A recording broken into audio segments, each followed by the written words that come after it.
Hello, my friends, and welcome back. It's time for another episode of Pints with Poke. I'm the drunk pokeroo. 'Tis near beer time outside. Beers taste better outside. I don't know. Maybe it's a Canadian thing. It should be an everybody thing, though. I think probably beers taste better outside. It's April, right? So we get like minus 10, we get plus 15, we get all these temperatures in between.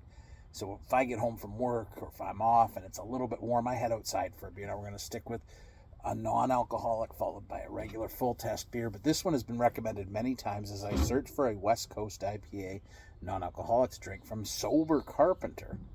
Comes there just straight up IPA. It's made with Citrus, Simcoe, and Cascade hops. Now that's a deal, an ideal triple threat hop mat. Like that's a good mix of hops. Now with Sober Carpenter, we've been hit and miss, so I'm really hoping this one's going to turn out well, because this is pretty much, you can find this anywhere. I got it from Designated Drinks as always, but you know, if it's something that I really dig, then I can pick up a 6-pack of it or a 12-pack of it. I'm really trying to find a go-to NA West Coast IPA because it's my favorite style of beer, and you know, Headstock was my go-to beer for a decade. Right? So, like, not having that as a go-to. Like, I've got one in the fridge, and I treat myself every week or so to one pint, but it'd be nice to find something for a daily basis, you know, barbecuing, going out, doing stuff, having people over, that kind of thing. So let's get into it. Cheers.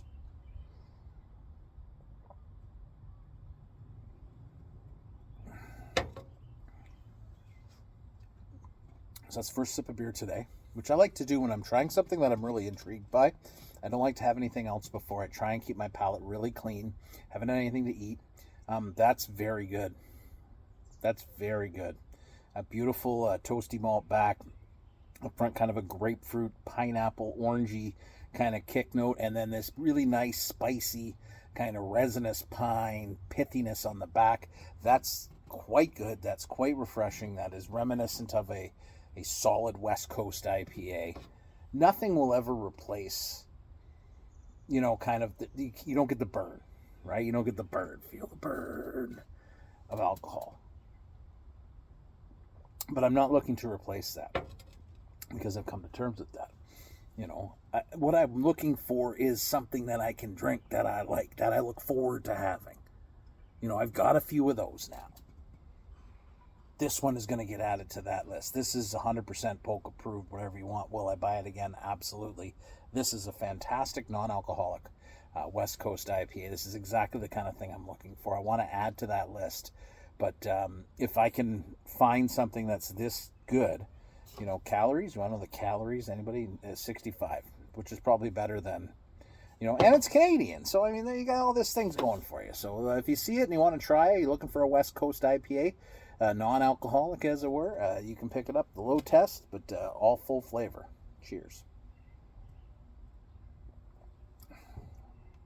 Like, that's really good. Like, I want this.